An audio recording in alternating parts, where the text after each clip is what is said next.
Hello everybody, thank you for coming for this webinar. My name is Robert Hauser and today I would talk about deliverability of your email, something which I call Holy Trinity of email delivery, and we will talk about the principles of SPF, Sender Policy Framework, domain keys, and as a roof on the top of those two technologies about the DMARC. So what's on the agenda? The aim of this webinar is to discuss what affects email deliverability, meaning what to do to have my messages delivered. So technically we will not speak about how to block any kind of messages that won't match any of those technologies, SPF, domain keys or so, but how to do the things right to be able to receive a high percentage of deliverability, for example, when you are sending to Google or Yahoo or something like this. So first, we will discuss what is and what is not important in the DNS, because DNS is the glue which holds email delivery, among the other things. As the second topic, we will discuss the Sender Policy Framework, which basically tells which server can deliver emails from my domain. The second topic would be, or the third topic would be domain keys, which basically says about if this email is coming from my domain. And as I told before, on the top of it, there is a technology which is called DMARC, which basically says what should happen if any of my records won't match. So if somebody receives an email and either the SPF or domain key won't match.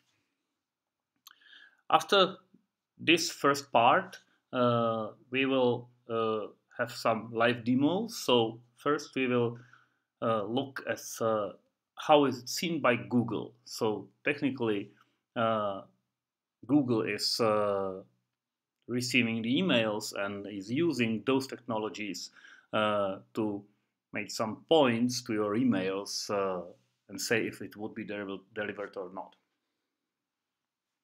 I mean, when we are discussing the origin of the emails, not the content, it's a different story. The second thing would be basically show setting how to set the SPF records in the DNS. So I will show you on a live example how and why it could be set. Next thing would be setting the domain keys in ModusGate, which is mail filtering solution my company provides, and also how to set domain key signatures in Carrier Connect and Postfix. So, for example, if you are using Carrier Connect, you will see how to do it. If you are using Postfix as your mail relay, you will see how to do it.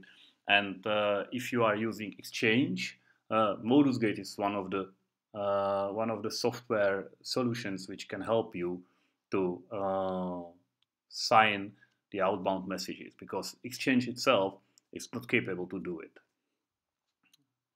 And last but not least, I will show you just as a bonus how the incoming SPF and domain keys is handled by Mail, which is a solution, cloud-hosted solution for mail filtering from LogicNow, now part of MSP SolarWinds. And we'll end with the wrap-up what we learned today. So, what affects email deliverability? There are basically few things.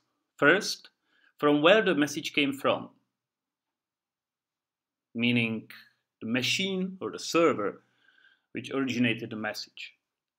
Second thing, who sent it, meaning some person or company, owner of the domain.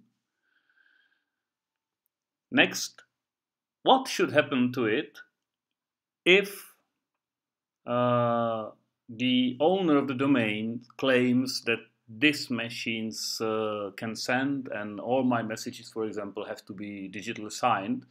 And what to do if they aren't? And out of the scope of this webinar, next thing which will be taken into consideration is the format of the message, if it complies to the RFC or so, if the headers are not misaligned or something like this, if it is not spam based on the content, so it's full of Viagra or Rolex or something like this, and of course if it doesn't contain some malware. This is something which we will not discuss today because it is about looking into the content of the message, and this is not the aim of today's webinar. So, from where the message came from, definitely, if you look any kind of email server or mail filtering solution, you will find one thing. The IP address which originated the email or which transferred the email to you. First thing which has to be checked, and usually is if this IP address has a reverse DNS record. Basically, if you are sending from the IP address 1.2.3.4, the receiving server will probably, doesn't necessarily has to, it's up to the administrator of the server, but it probably will check if this IP address has the reverse DNS. The reverse DNS record is something which usually is not in your hand, because the IP address is probably owned by your ISP. I'm not discussing those situations when you have your own IP range. So usually your IP address belongs to your ISP, and your ISP is kind of responsible of having the reverse DNS, and you are kind of responsible for telling him how to set it. If you don't, there is a chance that the IP address would still have some reverse DNS record, something like IP-number, for example, .isp.net or something like this, and you can live with it. But if you tell, for example, hey, set the reverse DNS record for this IP address to, say, mail.domain.com, you will probably succeed. Second thing is question, and usually the receiving mail server will look if this reverse DNS record match the hello or a hello command of your mail server when it starts the communication. This is the first thing you have to do, is to say hello and send the name, the DNS name, and the receiving mail server will probably check if this provided DNS name of FQDN, fully qualified domain name, if this name is the same as the reverse DNS for your IP. This is the first thing, and this is a thing which is defined in the RFC. So probably if you don't have this okay, it means that you are probably not able to deliver quite a big percentage of your messages. Second, and it is not a question about some RFC, but it's a question of filtering, because today's world is full of spam. It probably will look if your IP address is on some kind of blacklist or reputation list or something like this. And probably the receiving server can check if there is an SPF record published, which is not mandatory, but if it is, it will look if this particular IP address which is communicating with the receiving server is on the allowed list of the SPF record.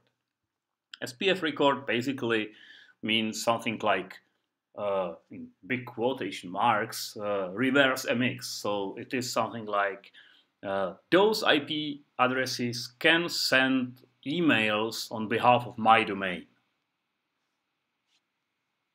So this is the first and really important thing if you want to get your emails delivered.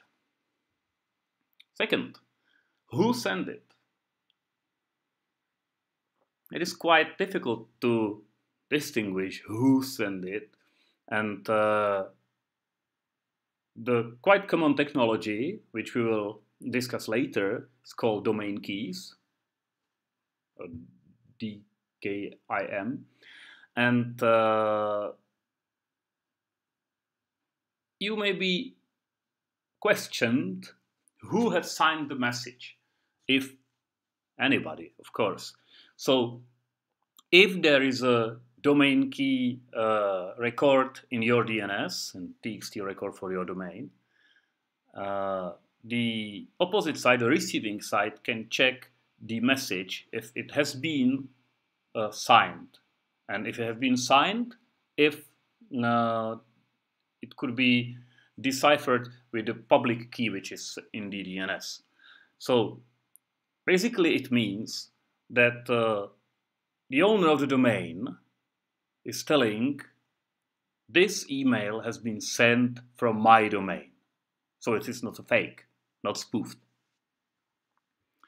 And the last thing, what affects the email delivery is what should happen to it if there is a DMARC record. The receiving server can decide according to it what to do if there is an SPF and or domain key mismatch.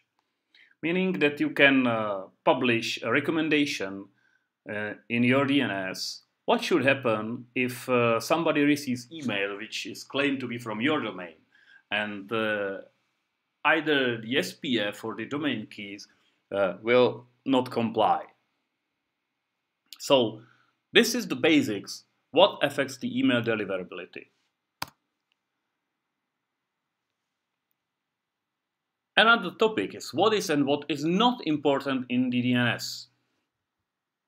As I told already, mandatory is a reverse DNS record. If you don't have a reverse DNS record, and if this DNS record is not the same as the hello or a hello sent from your email, so probably with something which is called in your mail system fully qualified domain name of the server, the email would highly probably not be delivered. What is optional is SPF records, which is telling which IP address can send on behalf of my domain. Domain keys, which tells, based on the digital signature of the messages, that those messages are coming from your domain. And the DMARC, as I told, which makes some recommendation what to do if those two SPF or domain keys will not comply. It is optional, so if it is not there, it doesn't mean that your message has to be rejected. No way. But definitely it can help in some, let's say, plus points for some email systems. And it can harm if you will publish those records and your own servers will not comply. It can definitely mean that you make your deliverability worse. But if it is set correctly, it can help, and it can help cultivate the email infrastructure all over the world. So I highly recommend it, and this is the aim of this webinar, of course. What is totally unimportant is if the message came from a mail exchanger, from your MX. I put it into this slide because I've seen recently quite a lot of administrators who really believe that if they send some email from some IP address which is not published as an MX record, it could mean that the IP address would get blacklisted or something like this. And this is not true. This is simply not true. It's normal when you are sending the emails from other machines than your MX. Of course, quite often it is your MX, but if you are sending the emails, for example, from some specific web applications, for example, which are hosted somewhere else or something like this, no email from your domain has necessarily came from your MX. So it is unimportant. So let's start discussing a sender policy framework. Sender policy framework is made to recognize spoofed emails. The nice thing is that it recognizes spoofed emails from own domain. You probably know something, some spam like this, that you are receiving the emails from your colleagues or even from you, and obviously you didn't send it. This is a way how the spammers are trying to obfuscate this, the mail filtering systems or so. And the sender policy framework is able, because it's published, which IP addresses are allowed to send from my domain. It can help you, and it will recognize spoofed emails from your own domain. Definitely, if you have correct SPF records, you know your IP addresses, and you will receive an email from different than your IP address, you can easily consider it as a spoof. The question is, does it prevent sending unsolicited emails under my name? Sure, no.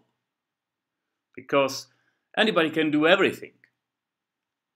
I can send an email, put into its header your domain, your name, and send anything I would like to do. But what you can do is to publish the information for the receiving side to be able to recognize that. This is the aim of the sender policy framework. How does it work? Technically, it's very easy. It's only a TXT record for your domain. In this example, the domain is company.com. And there are a couple of examples with some explanation. The first one, and you can see on all the yellow lines, the text is starting V equals SPF1, which is the identifier of the sender policy framework record, because you can have as many TXT records in your domain as you wish. So if it starts with V equals SPF1, it means that this is an SPF record, and the rest is the true content of the SPF record. All SPF records are ending with minus all or tilde all. In this example, there is always minus all. I will discuss the tilde version later. And what is in between? In the first example, it is the word MX, the letters MX. It means the content, the IP address is the specification of who can send the emails. So if there is a word MX or letters MX, it means that from my own domain, only my mail exchangers, meaning the MX records in my DNS, which are pointing to my mail server, can send out emails. Those are my mail servers and no others. So if you have, for example, small operation with the small business server, for example, and you are pointing your MX, just one MX to this machine, this is how to declare that this is the only machine which can send emails from my own domain.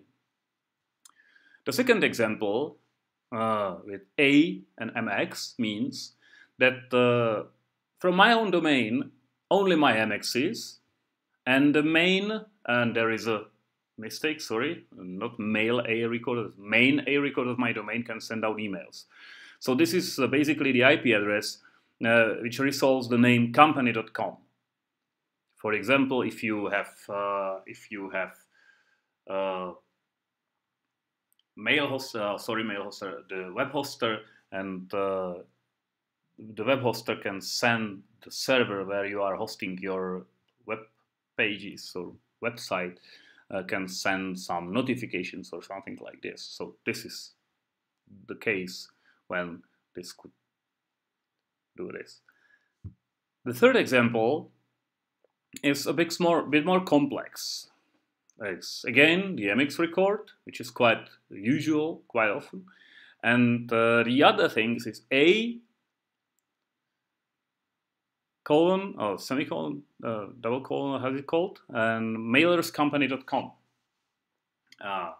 That means that my MX, again, and all IP addresses with a record of mailerscompany.com can send out emails. Technically, you can make as many A records with name mailerscompany.com as you wish. And this means that any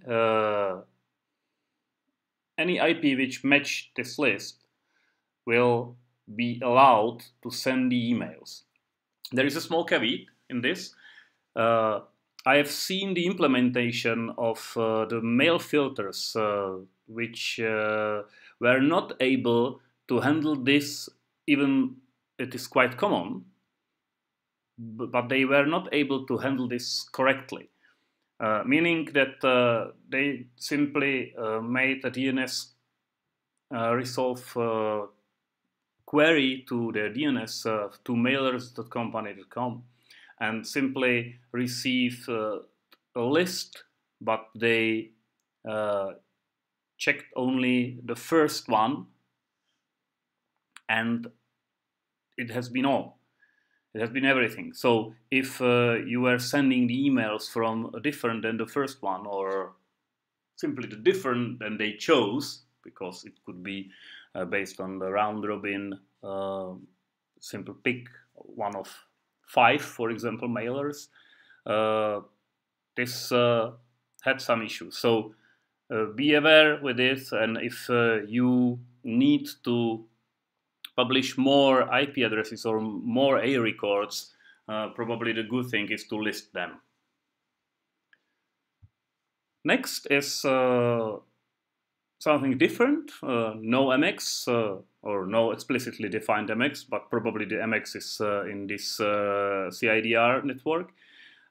This is telling the IP address which can send emails. And if you are using the CIDR notation, so the /24, for example, so this is the network with starting with 1 at the end and ending 254 at the end. You have 254 IP addresses which can send on your behalf. If you are using only one IP address there without the slash, it's okay. So you can say, okay, IP4 and IP address.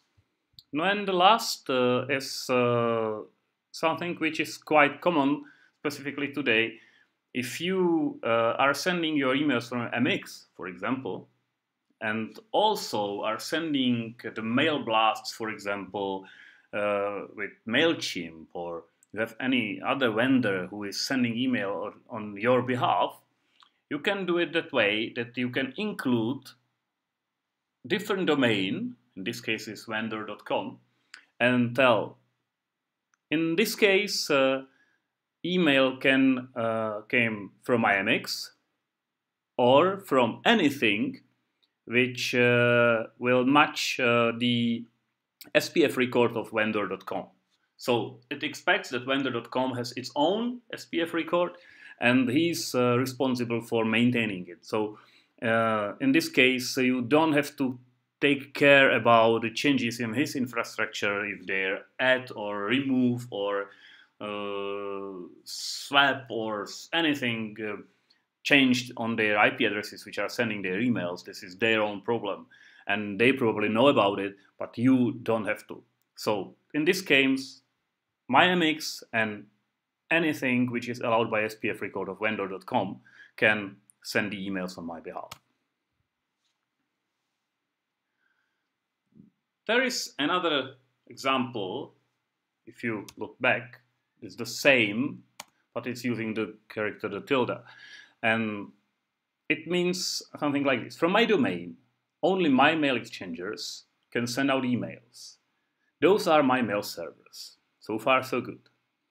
Maybe some others that I forget about.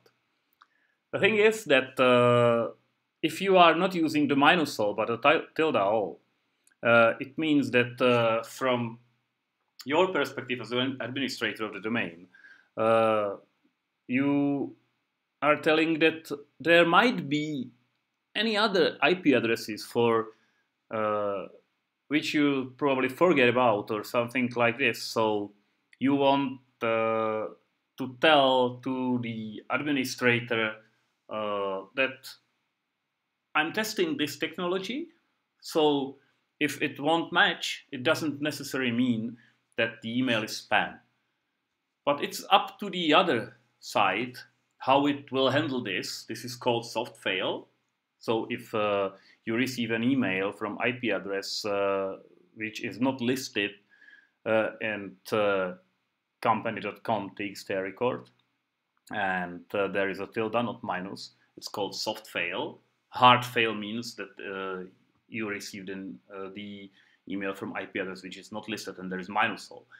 And technically it means that the administrator of the receiving side might probably not reject it, but maybe can put it into quarantine or add some smaller amount of minus points to its spam score or something like this. But it's totally up to him. And today I've seen really a lot of permanent uses of this tilde that I'm afraid that everybody is handling soft fails and hard fails the same way. So personally, I don't recommend it for permanent use, and much better is to avoid it completely, because it will not do any good for you. Believe me, it's the way how it works. So another technology, DomainKeys. DomainKeys recognizes spoofed emails.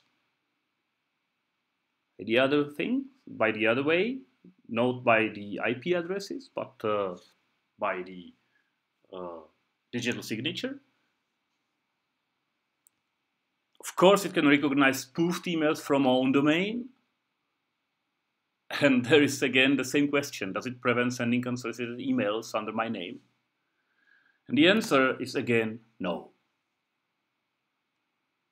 Because this is only the next technology which can help you to publish the information for the receiving side to be able to recognize if the email is coming from you or from somebody else. But there is no way how to prevent somebody to send your domain in his emails. So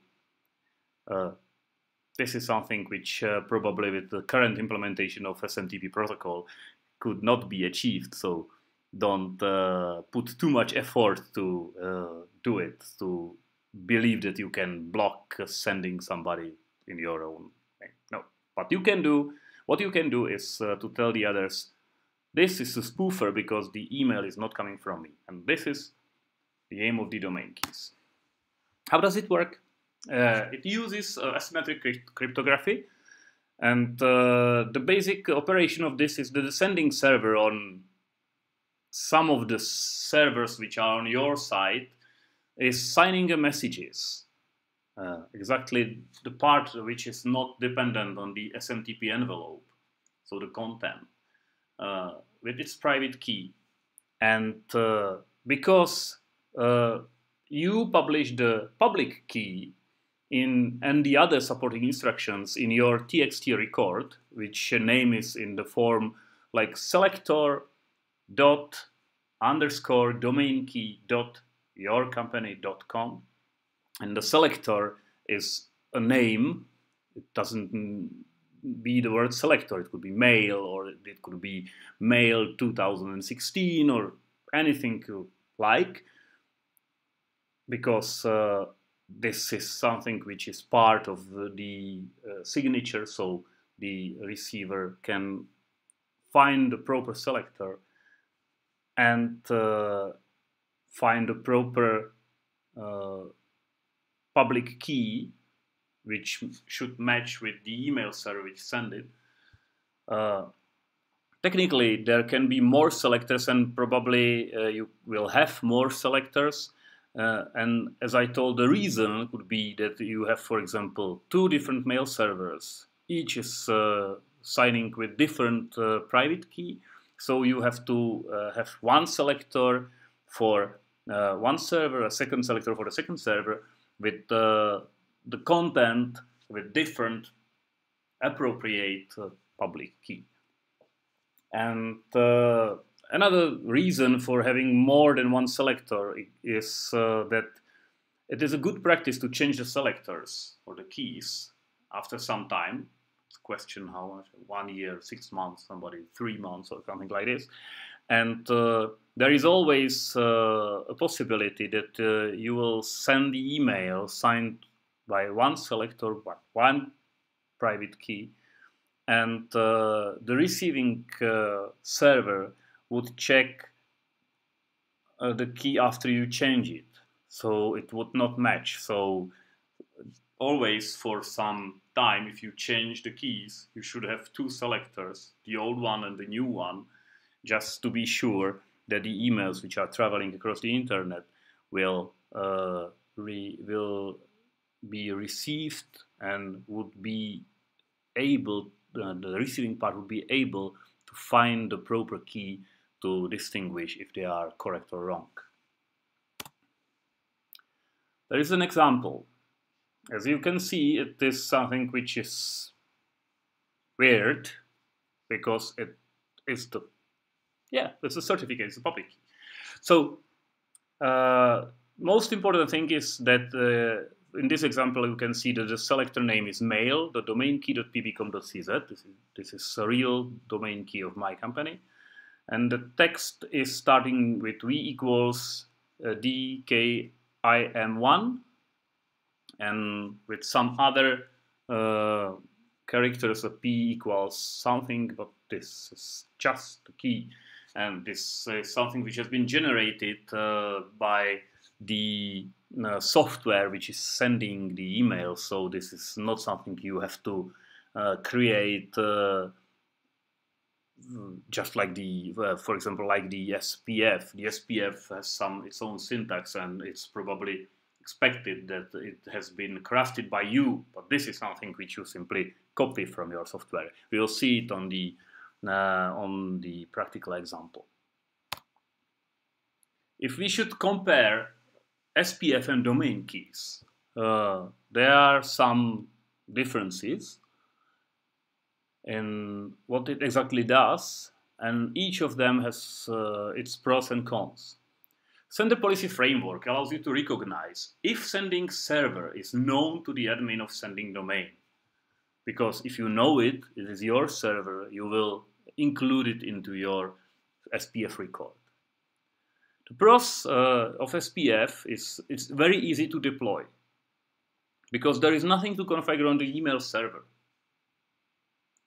In case that we are discussing sending emails, not filtering based on the SPF. It's a different story, and it's not what we are discussing today. We are discussing how to send the emails for the others to be able to recognize that the emails are valid. And for the administrator, it is enough to know which servers are ours. This is my server, this is my server, this is my server. So I put those IP addresses into my SPF record and I'm done. Cons, the issue is that it depends on the transit servers. It means that if your server is sending the email to the MX record of the other machine, it's probably okay if it is the receiver. But if there is some smart host, you have to include your smart host, and the smart host does not necessarily be yours. It could be of your ISP, for example. What if your ISP changes something? For example, you send it to the smart host, but the ISP is so big that it will decide to travel through 4 other mail servers, and you don't know about it. This is one issue. You have to know everything from your side up to the MX. MX is over the receiver is another issue, but it has to be solved by the receiver, not you. But all servers which are on your smart host chain has to be known to you. Another thing is, whenever message is forwarded, SPF breaks. So if I receive an email on my free mail, for example, and I decide just to forward everything, quite often it is done just forward, and it leaves the SMTP envelope as it was. So some other server is sending email to the mail server I want to forward my messages to, and it leaves the original domain, company.com, in our examples, and we don't know about it. We don't know anything about it. We simply send the email to othercompany.com, and the othercompany.com forwarded the email and tell, hey, this is email from company.com. Technically means that if the other final recipient receives the email and checks the SPF, it has information that the domain was company.com, but it came from the IP addresses of the different company, which were not in my SPF record. So it breaks. This is something which is partially solved by SPF sender rewriting scheme, but again, it means that every server is set up correctly, and you don't have it always in your hand. So those are the cons of the SPF, but generally it works. DomainKeys allows you to recognize if the message itself comes from a server which is managed by the admin of the sending domain. So it doesn't care about the machines which were in transit, but if the message itself, if the content of the message has been signed and has not been tampered, it means that it's okay to believe that the email is coming from the originating domain. The pros. As I told, it's transit server independent. So if you forward it, it doesn't break anything because the content is not changed. And it's basically impossible to spoof because it's using asymmetric cryptography, which is probably a standard for some time, I hope. The cons. That every server, or at least one in a chain of my servers, which is sending the messages, has to be able to sign the messages because the digital signature is put into the headers of the email itself. So it has to be properly configured and has to run software that supports domain keys. If it doesn't support domain keys, there is no way how to make the signature, and there is no way and no system how to publish some public key in your DNS, because it doesn't make sense. Because if the messages would not be signed, it would mean for the recipients that the messages are spoofed. So you have to configure your mail server to digitally sign the messages via the domain key system, and that means that you have to have the software which is able to do it. As I told, for example, Exchange is not able to do it. So. And DMARC. DMARC stands for Domain-Based Message Authentication, Reporting, and Conformance. It is some combination or combines the sender policy framework and domain keys.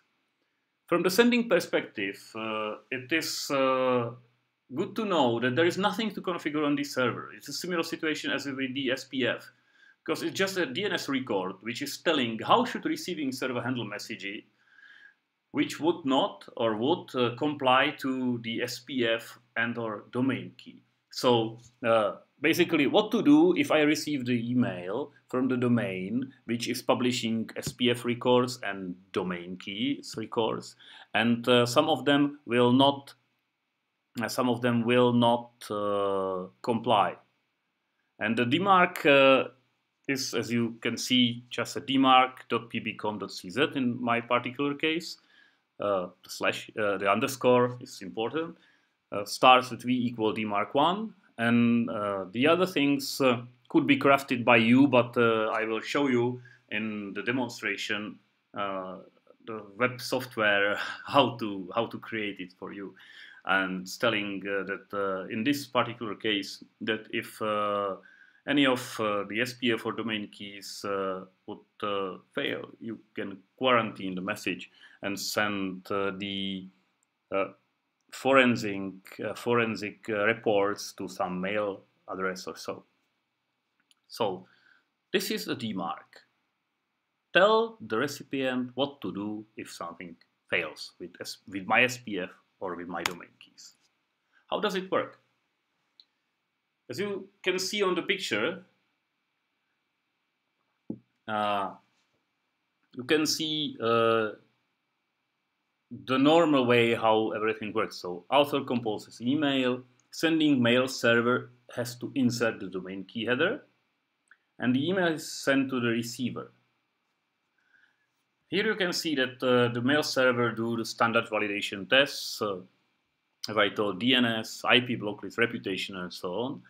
And after it originally receives the email, it will retrieve the domain key from the DNS. It will retrieve the envelope from via the SPF system and looks into the DMARC policy. What to do with it? If it's everything okay, if it pass in standard process, if it not pass, it can quarantine or send failure report to the sender, and it also update the periodic aggregate reports to be sent to the sender. So this is a nice thing on DMARC. Then I, as the owner of the domain, can receive from the receivers some kind of forensic and aggregate reports which tell me that what happened. So I can see that there has been some email which came from, for example, this IP, and it is not in my SPF, and I can do something about it. I know this IP because I forget it or something like that. So this is very nice to have. So right now, let's go for some live demo. This is the real situation on my pbcom.cz domain. Just for description, we have an office email on Carrier Connect server, which is sending the emails to MaxMail server from LogicNow, which is our cloud filtering solution.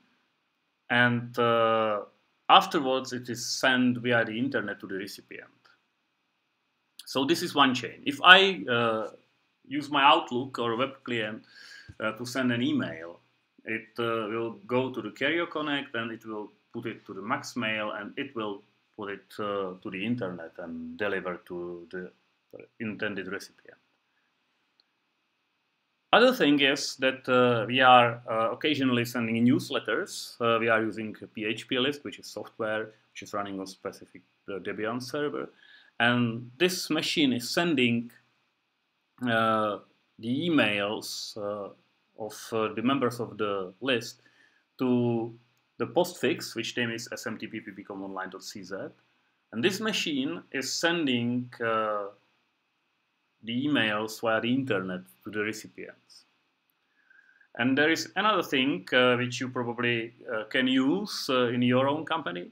There are some notifications, for example, from UPSs or routers or MFPs or scanners or something like this, which can send the emails not from the traditional client, not from Outlook, but they are sending the email. So I'm sending it through the smtp.pbcomonline.cz. This is the postfix server I'm running, and it is sending via the internet to the recipient.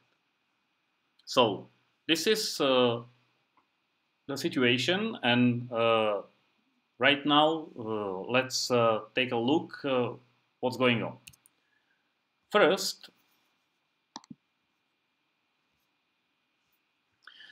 thing is how the Google sees the thing. If you send the email and you are not using any of those technologies we are discussing, you can see that Google simply tells, okay, this is email from Robert Hauser at pbcom.cz, subject, and that's all. This is my email address, at the Gmail. So Google is telling, this is the email. That's it. If you are using sender policy framework, this is another example. This email has been sent from the mail server, which has set this sender policy framework record. So if you look into this information, there is another thing which is mailed by pbcom.cz. So this means that Google recognized that the SPF record is set and it matched. If you look into the, I believe it is here, show original, yeah. If you look there, you can see the SPF pass with IP address, this IP. This is the max mail protection, I would say. And if you look into the headers, you can see the received SPF pass header, which has been put into this message by the Google, and it tells basically that domain pbcom.cz designates this IP address as permitted sender. So this is good, still not enough. If you are using sender policy framework and domain key, and you can look to the details of the message, you can see that the message has been mailed by pbcom.cz. That technically means that the SPF record passed. And the message has been signed by pbcom.cz. And if you look into the original, you can see the information that the SPF passed with the same IP, and the domain keys passed with the domain pbcom.cz. And if you look into the headers, you can see again the SPF pass and domain keys pass. And if you look further, you can see that the domain key signature has been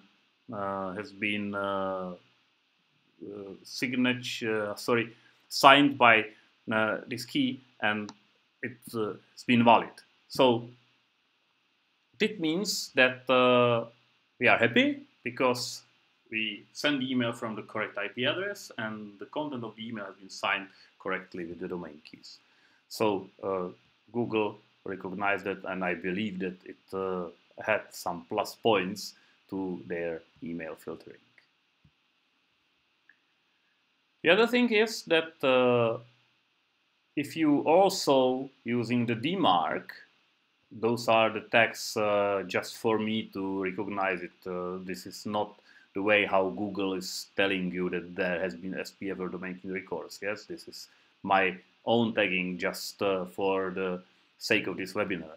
So if I look into this into this mail message, which has been sent with the DMARC record set, you can see that the details are the same. But if you look into the original, you can see that sender policy framework pass, domain keys pass, and the DMARC pass. And you can see in the headers not only the domain key signature, but you can see also that the DMARC is passed. So basically, it means that if the SPF passed and the domain key passed, there should be a pass on the DMARC if it has been set, and it has been set.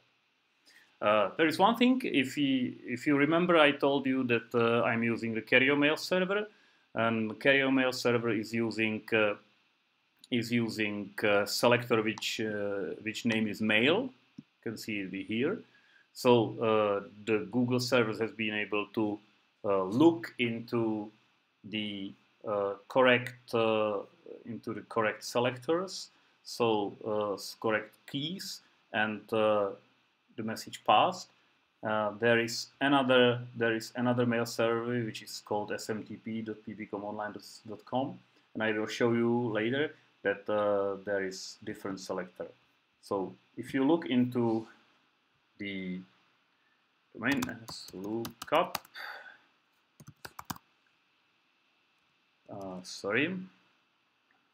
And let's look up -q txt, so txt record, and I will look into the mail.domainkey.ppcom.cz. This is one key, and if I use the different selector SMTP, there is a different key. So this is telling that the mail selector comply because it has been sent from the carrier mail server, and there is another message which is the same details here, but this has been sent through the SMTP server with the postfix, as I told you. And if you look into the message original, again everything passed. But what you can see is that right now the selector used has been the SMTP. So this is the way how the recipient can find if the message is okay, even though it is using different private and public key combination. Because you can have as many selectors as you wish in the domain key. Just for your information, if you look into the SPF record, so just txt record for the domain ppcom.cz, you can see that we are allowing sending emails from this subnet. This is the IP addresses where I'm connected, technically, really. I have to be honest, this is not necessary to have this. This is just for me if I would like to send something directly outside from my own server, but usually it is not necessary. The second IP range is the range which belongs to me at the hoster side. This is, for example, the machine where smtp.ppcomonline.cz resides. And if you look there, there are three includes: smtproutes.com, smtpout.com. This is the LogicNow Max Mail servers, and another thing is mailfilter.cloud, which is my my own mail filter in the internet. And if you look into the, for example, smtproutes.com, there is other list of IP addresses which can send the emails on behalf. But this is something which is not maintained by myself. This is maintained by LogicNow. It is not my problem. So this is how Google is seeing this, and what is set in my DNS. Why I said exactly this in DNS? Because this is the domain key of my carrier mail server. So I will briefly show you how is it done with carrier mail server, because it's really, really easy. If you are using carrier mail server, you simply say, okay, there are some domains. If I look into the domain ppcom.cz, there is, I'm sorry, maybe this would be better. So if I look into the domains, my domain, ppcom.cz, there's a public key. And the all setting is just check that sign outgoing messages, and carrier mail server will create selector mail. It's predefined, you cannot do anything about it. And so it tells you basically create this in your DNS, mail.domainkey.ppcom.cz. You can see this is this one. And put this value as a txt value of the domain, of the txt record. If you look here, it's just exactly this. That's all. The nice thing on the carrier mail server is that if you check this and will not set the public key correctly, or omit to set it, or you set it but it would take some time when it propagates to the internet or something like this, carrier mail server will not sign the messages unless it is able to see in the DNS that your public key is set correctly. It's very nice. That's all on the carrier mail server side. Now, if you remember, I have, if you remember, and you should remember, I have another thing, newsletters and other notifications sent through a postfix. So the postfix configuration is here. It's quite easy. If you look into the etc, there is a how is it called? Software which is called Open DomainKeys, Open DKIM. So it has been installed by this. Install open that way. I will not install it again because it's already there. So this is everything you have to do to get it installed on your Ubuntu or Debian-like systems. If you look into the configuration of the open domain keys, you can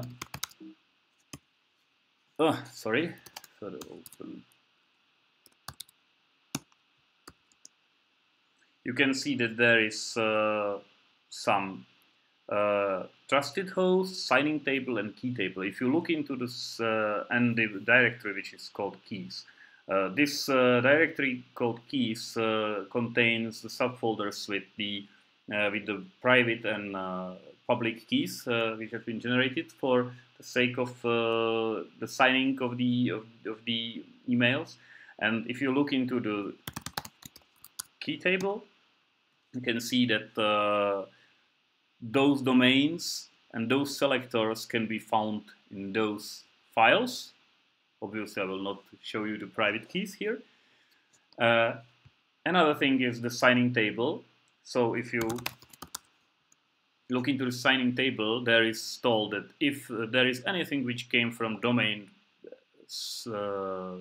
asterisk at ppcom.cz, it should use this key, smtp-domainkey.com, this one. And if you look into the trusted hosts,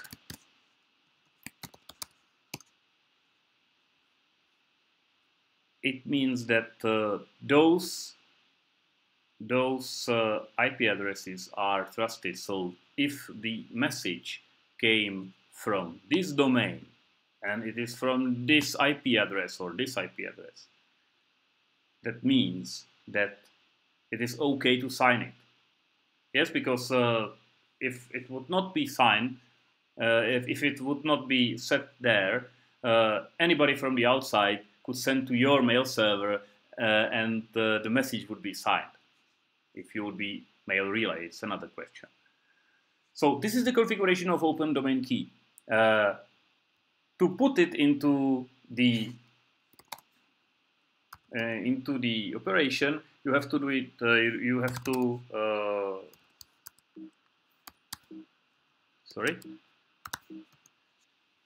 you have to put it into your postfix. It's quite easy. There is another thing. It's running like a filter under user ID domain, open domain keys or open DKIM, on this socket. And if you look into the postfix configuration,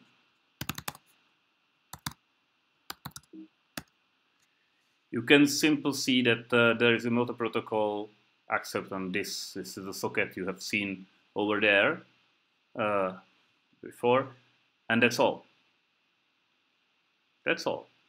So using domain keys on postfix is very, very easy, and it took me some, I wouldn't say 15 minutes with zero knowledge how to do it. So I believe that you can do it too. So,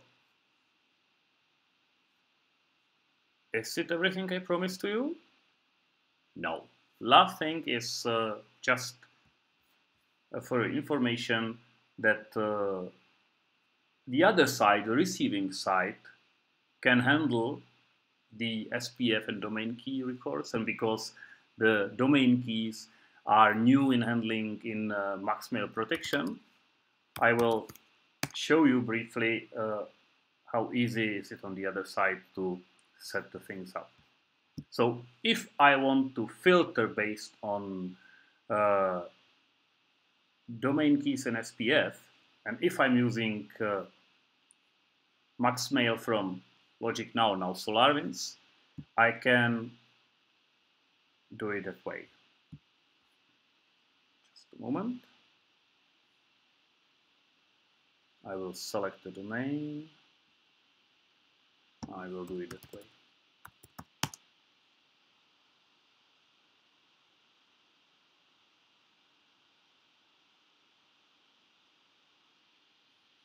So I am in domain pbcom.cz. There is destination method, so we are sending the emails there. This is not important, but what is important is inbound filtering. For the purpose of our demo. And if you look advanced options, I believe, or additional blocking, I think it's advanced options. No, additional blocking rules, sorry.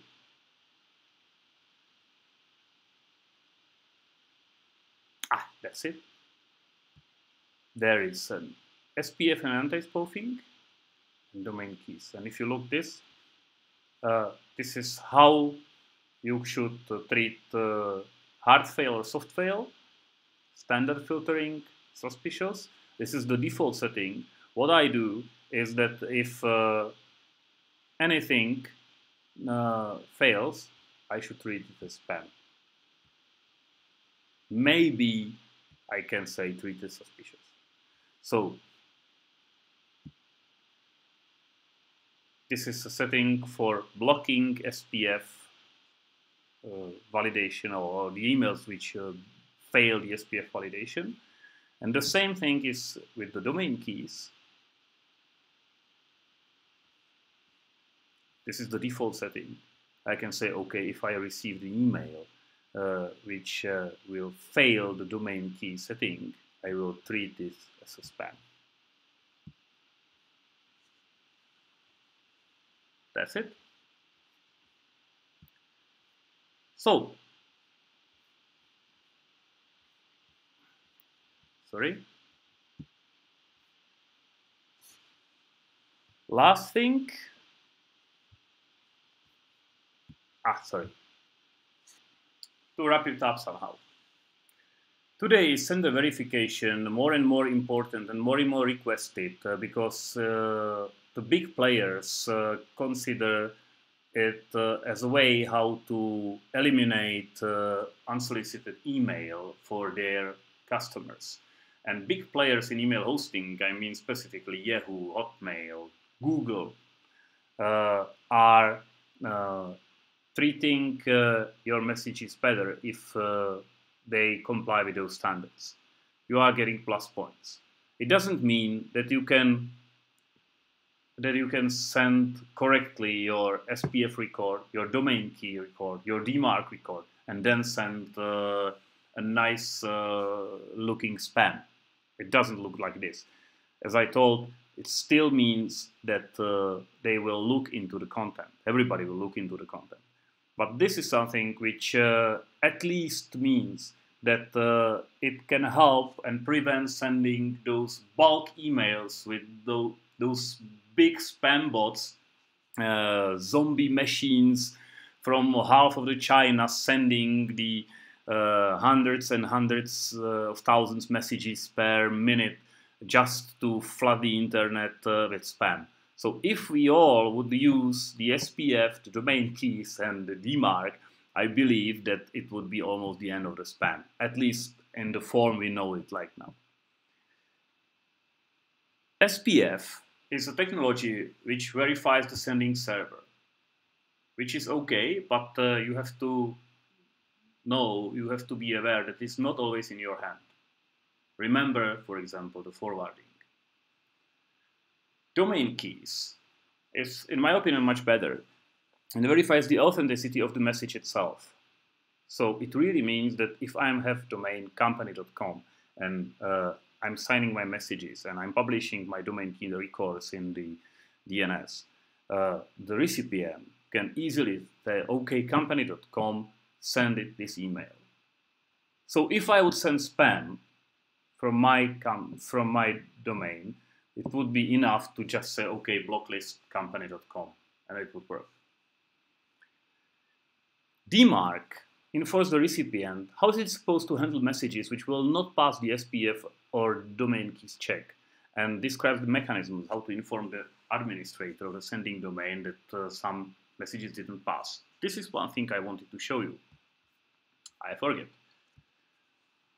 If you go to the dmarc.org, there is a bunch of information, how it works, how is its status or so. But what I like very much and which is super convenient is this. In deployment tools, there is a DMARC record generator. And oh, it's not the one. I like this one. This one. And if you tell your domain, say that your policy should be quarantine if anything fails, and say, okay, send the aggregate and forensic reports to this email address,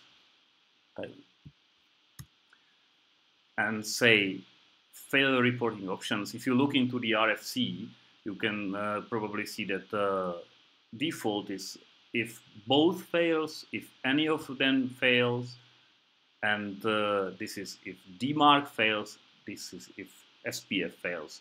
So you can say, okay, if both of them fails or any of them fails, you can say, for example, like this. Domain keys could be strict, SPF could be relaxed. Report format is defaulted, something which is not as important to me. It's just a format of the XML which is coming. You can say the policy of the percentage. It means that if you are starting, you can say, okay, if everything will be okay, I can leave it the default 10%, but I can start, for example, 10 or 25%. So the recipients can apply the policy only on a quarter of the mails from my domain, for example. And I can say that there is no subdomain policy, for example, from newsletter.pbcon.cz or something like this. And if I click a Get DMARC record, I will receive exactly what I have in my SPF. So this is a very nice thing. I recommend you to start with DMARC with this generator because it's really easy to use. If you want to know more, it's a good idea to read this RFC. It's quite long, but this is very nice reading. Okay, so this is the DMARC. And the last important thing is that by publishing of the DMARC record, there is no obligation for the recipient to deliver message.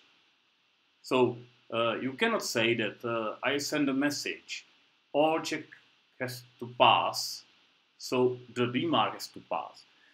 It doesn't mean that the recipient has to deliver. It's up to him. I'm receiving the emails. I can look into the records. I can give the record some consideration, but it's up to me what I should do with it. Please keep this in mind. Thank you. Thank you for your time. Thank you for coming. I hope that you can bring some new information to your professional life and maybe start setting up the domain keys or SPF records for your domains or even the DMARC. If you have any questions, feel free to send me an email, call me. Here are the other links with the information about the products or services I've used during this presentation. Specifically, I would point to the DMARC record generator, which is very nice thing, which is what you just seen, how to create the DMARC records without reading the whole RFC. And hope that we can hear each other later. I believe that there is a lot to fix on the email delivery. So thank you, have a nice day, and enjoy.